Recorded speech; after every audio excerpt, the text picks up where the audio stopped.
Rajkot civil હોસ્પિટલમાં doctor અને સેવા કરવા આવેલ યુવક વચ્ચે મારામારીનો મામલો. સારવારમાં રહેલ વિનય થાપા યુવકનું સારવારમાં રહેલા નેપાળી યુવકનું મોત. વિનય થાપા નામના નેપાળી યુવકનું મોત થયું. નેપાળી યુવક મોતને મામલે યોગ્ય તપાસની કરી માંગ. સિવિલ હોસ્પિટલમાં ડોક્ટરો સામે ફરિયાદ આવે તો તપાસ સમિતિ રચવામાં આવશે.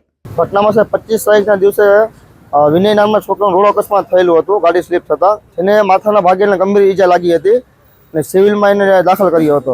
હવે 28 તારીખના દિવસે ભાઈનું ઓપરેશન થયેલું, ઓપરેશન સક્સેસ પણ ગયેલું અને અમને જાણવા મળેલું કે ઓપરેશન સક્સેસફુલ છે અને 10 દિવસ એને ઓબ્ઝર્વેશનમાં રાખવાનો હોય.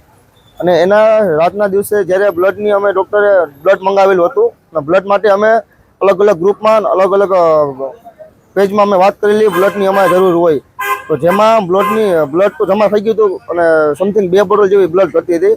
જેમાં જયદીપભાઈ ચાવડા નામના વ્યક્તિ બ્લડ ડોનેટ કરવા આવ્યા હોય અને એને ડૉક્ટર પાર્થને બેને બોલાબોલી રકઝક મગજમારી થયેલ હોય ત્યારે અને બેનો મામલો ઉગ્ર એકદમ બન્યો હતો.